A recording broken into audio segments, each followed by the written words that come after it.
Bismillahirrahmanirrahim. Assalamualaikum warahmatullahi wabarakatuh. Kali ini kita akan bahas Rasul Shallallahu Alaihi Wasallam sangat mencintai semua umatnya. Dan di akhir hayatnya, beliau Shallallahu Alaihi Wasallam mewasiatkan dua hal.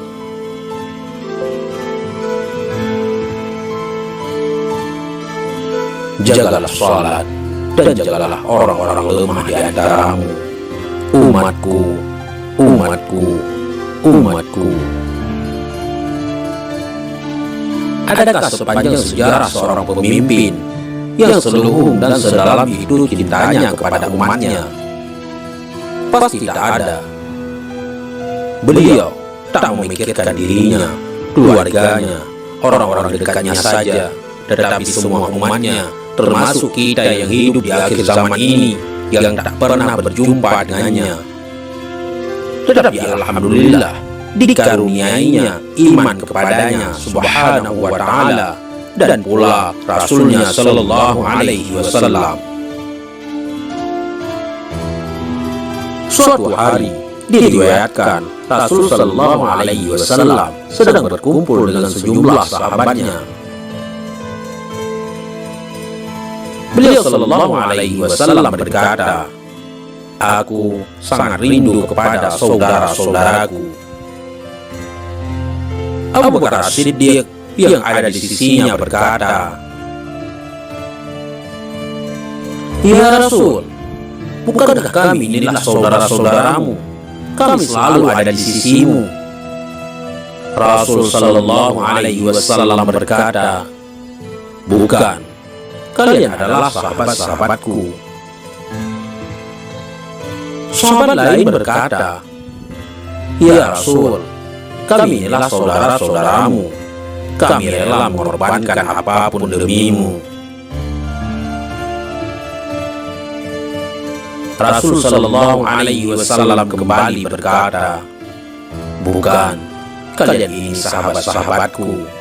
Kalian adalah orang-orang yang berjumpa denganku dan beriman kepadaku. Kalian adalah orang-orang yang beruntung.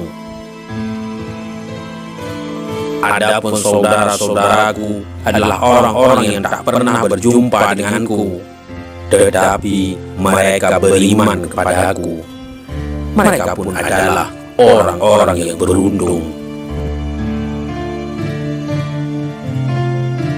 Beliau Shallallahu Alaihi Wasallam sangat memikirkan masa depan kita ini yang tak pernah berjumpa dengannya, dan beliau juga mengangkat kita sebagai saudaranya.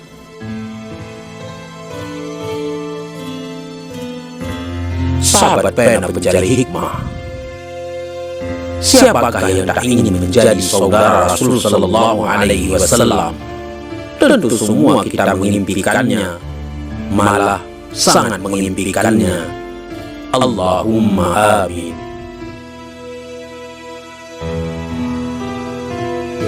Rasul Shallallahu Alaihi Wasallam diutus oleh Allah Subhanahu wa Ta'ala sebagai nabi penutup para utusannya, dengan membawa sepenuh kesempurnaan ajaran dan keteladanan tanpa celah. Begitu banyak ayat dalam Al-Quran yang memperlihatkan puja-puji Allah Subhanahu wa Ta'ala langsung kepada utusannya, yang disebutkan sebagai penyebab terbesar bagi diciptakannya alam semesta ini. Di antaranya, "Dan kami tinggikan sebutan namamu bagimu. Sungguh telah datang kepada kalian seorang Rasul dari golongan kalian sendiri. Berat dirasakan baginya apa yang kalian tanggung, dan penjaga bagi kalian bersama orang-orang mukmin, dan penuh kasih dan sayang. Dan sungguh pada dirimu terdapat akhlak yang agung." Karunia Allah Subhanahu wa Ta'ala yang dilimpahkan kepadamu sangatlah besar. Sungguh telah ada pada diri Rasul Shallallahu Alaihi Wasallam untuk kalian suri teladan yang baik. Sesungguhnya Allah Subhanahu wa Ta'ala dan para malaikatnya membacakan selawat kepada Nabi Muhammad sallallahu alaihi wasallam. Wahai orang-orang yang beriman, ucapkanlah selawat dan salam kepadanya.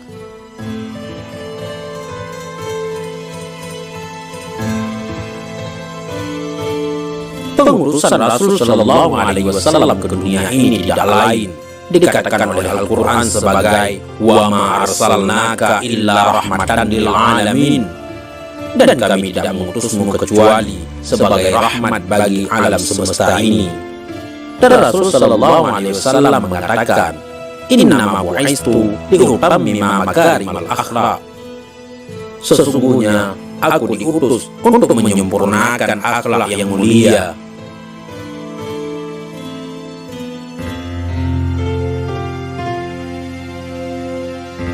Riwayat-riwayat perihal keluhuan akhlak Rasul sallallahu alaihi wasallam amatlah berjibun untuk kita dengar. Semua itu meliputi bukan hanya kepada keluarganya, para sahabatnya, tetapi pula termasuk orang-orang yang berbeda keyakinan dengannya, dan bahkan orang-orang yang memusuhinya sekeras apapun. Semua itu memperlihatkan kelapangan dadanya, keluasan tak terbatas sabarnya, kerendahan hatinya, dan agungnya welas asih pada jiwanya.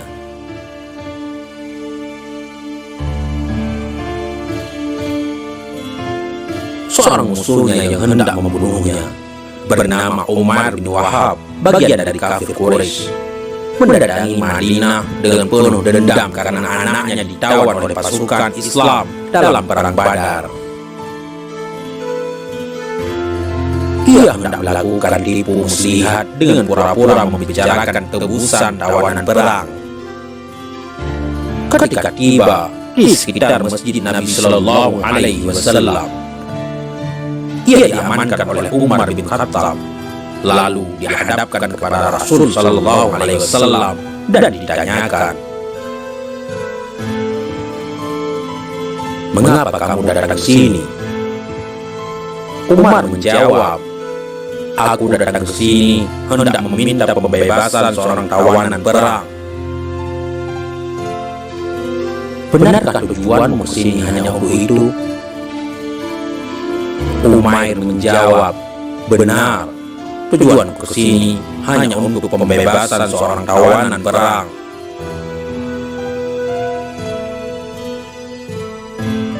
Rasul sallallahu alaihi wasallam lalu berkata, "Bukankah kamu dan Safwan bin Umayyah duduk di Hijr? Kalian berdua membicarakan tentang korban perang, dan kamu berkata, jika aku tidak mempunyai agama dan keluarga, niscaya aku akan keluar untuk membunuh Muhammad."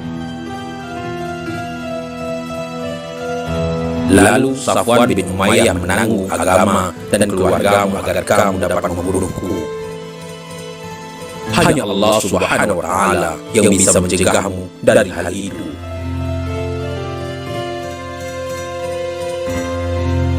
Betapa kagetnya Umar mengetahui Rasul sallallahu alaihi wasallam ternyata telah tahu tujuan aslinya, termasuk obrolannya dengan Safwan bin Umayyah untuk membunuh Nabi sallallahu alaihi wasallam. Seketika Umar bersyahadat dan masuk Islam.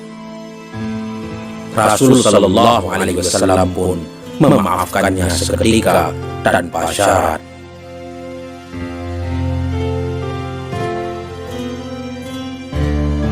Sahabat pena mencari hikmah.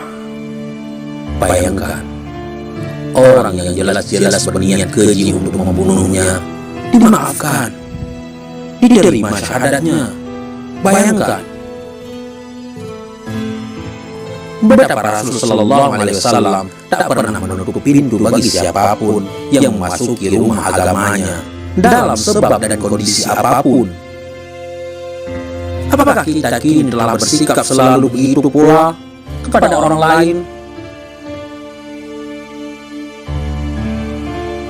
Ada riwayat lain perihal marahnya Rasul sallallahu alaihi wasallam pada cucu angkatnya sendiri, Usamah bin Zaid, Dalam sebuah peperangan, seorang tentara musuh melarikan diri, lalu dikejar oleh Usama dan seorang tentara Islam lainnya. Musuh itu pun terpojok. Tiba-tiba musuh itu mengucap kalimat tauhid. Antara bingung dan was-was, Usama tetap membunuh musuh tersebut. Ia khawatir itu hanya sebuah muslihat. Peristiwa itu kemudian diketahui oleh Rasul Sallallahu Alaihi Wasallam. Rasul bertanya kepada Usama, "Mengapa kamu tetap membunuhnya, padahal kamu telah mendengarnya membaca kalimat tauhid?" Usama menjawabnya, "Ya Rasul, ucapan itu pastilah hanya muslihat agar tak dibunuh, karena ia terpaksa dan terdesak." Rasul Sallallahu Alaihi Wasallam berkata, "Jika kepada ucapannya kamu tak percaya, apakah kamu hendak membelah dadanya untuk bisa mengetahui apakah di hatinya ada iman yang tulus atau tidak?" Kalimat ini diucapkan oleh Rasul Sallallahu Alaihi Wasallam sampai 3 kali.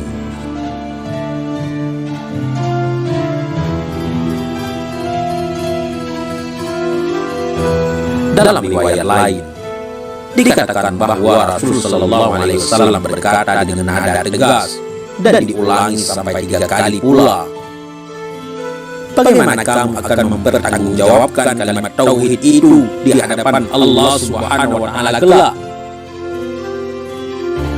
Betapa beliau Sallallahu Alaihi Wasallam sangat melarang umatnya untuk mendahulukan prasangka terhadap isi hati orang lain.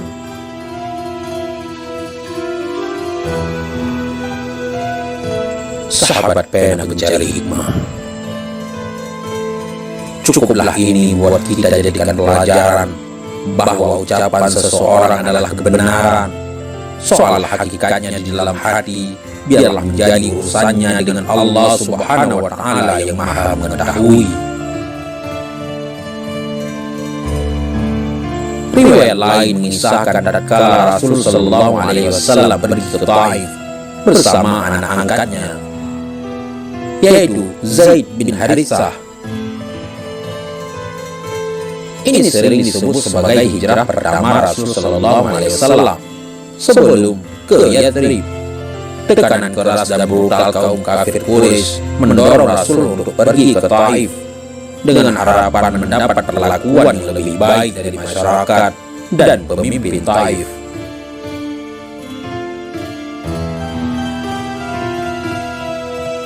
Sayangnya, justru perbuatan sangat buruk yang diterima Rasul Sallallahu Alaihi Wasallam.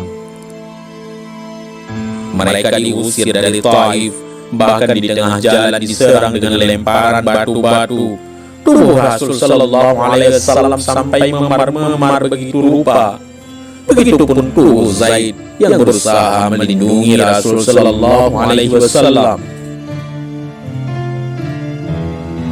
Ketika itu, malaikat Jibril pun sampai menawarkan balasan pada Rasul Sallallahu Alaihi Wasallam, hendak mengangkat sebuah gunung dan dilemparkan kepada kaum Taif yang telah berbuat jahat tersebut.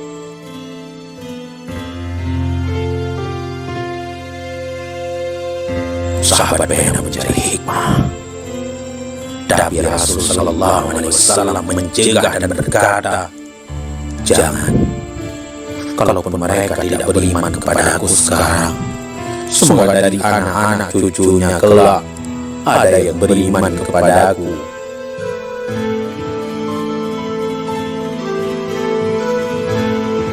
Ada riwayat lain lagi tentang 3 orang yang mencari-cari informasi perihal bagaimana Rasul Sallallahu Alaihi Wasallam beribadah. Mereka mencari tahu ke banyak orang, termasuk pada Aisyah radhiyallahu anha. Kemudian mereka berjumpa dengan Rasul Sallallahu Alaihi Wasallam dan berkatalah orang pertama, "Aku salat sepanjang malam dan tidak tidur." Orang kedua berkata, "Aku berpuasa di siang hari setiap hari."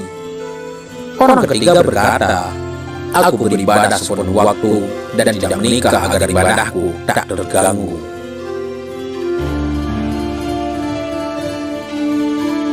Sahabat pena mencari hikmah.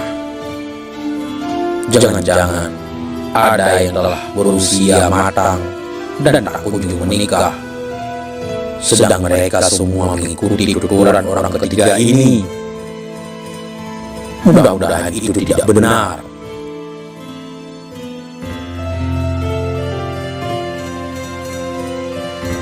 Rasulullah SAW lalu berkata kepada mereka, "Aku inilah utusan Allah Subhanahu wa Ta'ala. Adakah orang yang lebih tinggi imannya kepada Allah Subhanahu wa Ta'ala? Tetapi aku bangun malam, salat dan juga tidur. Aku juga berpuasa, tetapi juga tidak berpuasa, dan aku juga menikah." Riwayat lain menyebutkan bahwa Rasul Shallallahu Alaihi Wasallam bersabda,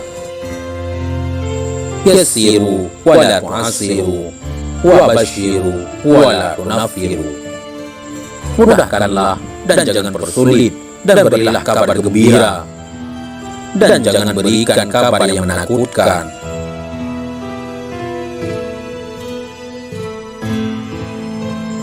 Ini buat permenungan kita. Kiranya segala riwayat terkait keluhungan Rasul Sallallahu Alaihi Wasallam sejenis itu cukup untuk membuat kita memahami dan meyakini betapa Rasul Sallallahu Alaihi Wasallam yang amat mencintai kita semua, mengangkat kita sebagai saudara-saudaranya, dan menjanjikan syafaatnya kelak di yaumul hisab, dan semata mencontohkan kepada kita untuk membalas perbuatan buruk dengan kebaikan, dan agar kita mengutamakan positive thinking kepada siapapun, memaafkan dengan sepenuh hati memaafkan, bersabar dengan sepenuh bersabar yang tiada batasnya.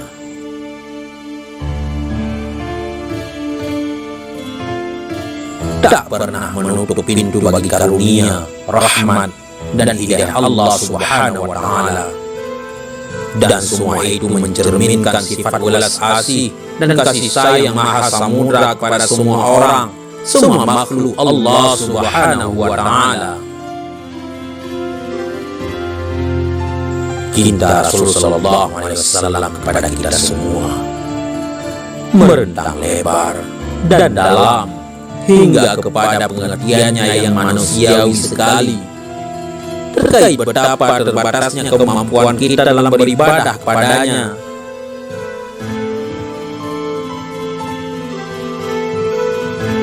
Rasul Sallallahu Alaihi Wasallam sengaja tidak menjadikan sholat tarawih dilakukan setiap malam dan berjamaah agar tak disimpulkan oleh umatnya sebagai wajib. Tentu saja Rasul Sallallahu Alaihi Wasallam sangat bisa untuk beribadah sepanjang malam, berpuasa sepanjang hari, dan melakukan segala kedahsyatan amal ibadah seagung-agungnya.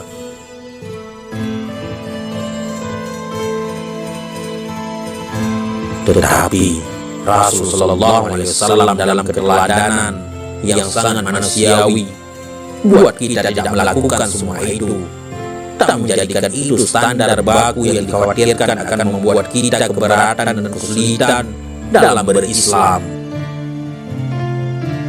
Rasul Sallallahu Alaihi Wasallam juga tak pernah memandang rendah kepada orang yang beribadah ala kadarnya. Sedekah yang diberikan oleh seorang sahabatnya yang jenaka, Nu'man bin Ammar, berupa madu, yang itu pun dibayar oleh Rasul Sallallahu Alaihi Wasallam sendiri, karena Nu'man tak memiliki uang. Beliau juga diterimanya dengan apresiasi yang sangat menyenangkan hati.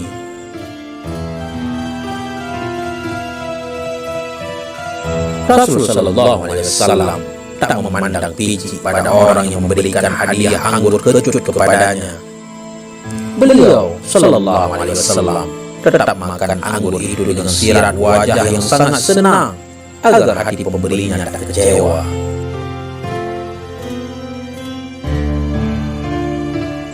Rasul Sallallahu Alaihi Wasallam juga terus memperlakukan baik seorang pengemis Yahudi buta yang selalu menghinanya. Beliau malah rela memberikan suapan-suapan makanan setiap hari kepadanya. Rasulullah SAW tak pernah membalas cemoohnya, apalagi menghukumnya. Tidak, padahal beliau SAW sangat mampu melakukan hal sebaliknya. Rasulullah SAW juga membiarkan seorang Badui yang pipis begitu saja di pojok masjidnya dengan mengatakan, "Biarkan saja, ia hanya tidak tahu." Ketika orang asing tersebut selesai pipis, Rasulullah SAW menyuruh sahabat menyirami bekas pipis itu dan berkata kepada orang asing tersebut, "Jangan lagi pipis di masjid. Masjid adalah rumah Allah Subhanahu wa Ta'ala untuk beribadah."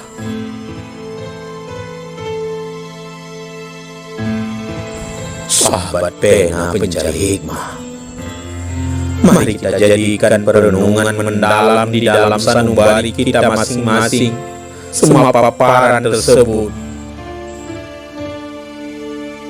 Betapa kasih sayang Rasul Sallallahu Alaihi Wasallam kepada semua umatnya. Dalam segala keterbatasan dan kelemahan masing-masing, beliau mengapresiasikan semata kebaikan-kebaikan dalam kondisinya masing-masing. Tidak ada sikap Rasul Sallallahu Alaihi Wasallam yang menyalah-nyalahkan, mengata-ngatai, menjelek-jelekkan, dan merendah-rendahkan orang lain walau tak sesuai dengan risalahnya. Selalu pendekatan cinta, kasih sayang, pengertian, kesabaran, dan kemanusiaan yang mendalam yang dipentaskannya. Inilah yang dimaksud wa ma arsalnaka illa rahmatan lil alamin. Dan kami tidak mengutusmu kecuali sebagai rahmat bagi alam semesta ini. Dan sesungguhnya aku diutus untuk menyempurnakan akhlak yang mulia. Mari renungkan lagi, dan lagi. Sudahkah kita benar-benar selalu mengedepankan watak-watak akhlak yang mulia kepada siapapun? Sudahkah kita selalu memandang dan menempatkan manusia dalam segala keadaannya, lahir dan batin, sebagai murni manusia makhluk ciptaan Allah Subhanahu wa Ta'ala yang sama-sama berperasaan dan berpotensi mulia di sisinya? Sudahkah kita senantiasa meletakkan prinsip bahwa Allah Subhanahu wa Ta'ala sematalah yang maha memberi hidayah, rahmat, taufik, dan bimbingan kepada siapapun yang dikehendakinya? Bukanlah khutbah-khutbah kita, apalagi peki kita, mau seheroik apapun itu, ataupun kita menamakannya amar ma'ruf nahi mungkar, telah dikatakan dalam Al-Quran, jika kalian benar-benar mencintai Allah Subhanahu wa Ta'ala, maka ikutilah aku, niscaya Allah Subhanahu wa Ta'ala akan mencintai kalian.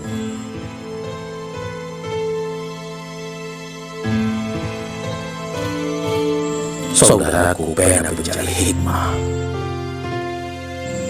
mari ikuti akhlak karimah Rasul Sallallahu Alaihi Wasallam.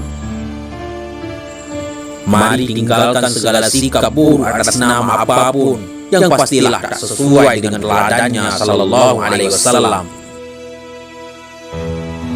Mari selalu menjadi manusia dengan selalu memuliakan manusia semuanya.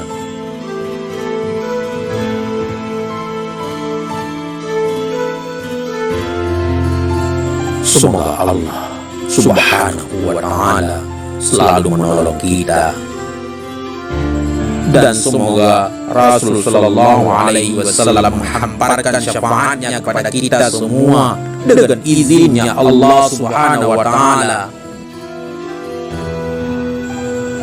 Amin amin ya rabbal alamin.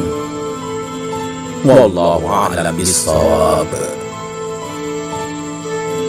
Mudah-mudahan ini semua bermanfaat. Assalamualaikum warahmatullahi wabarakatuh.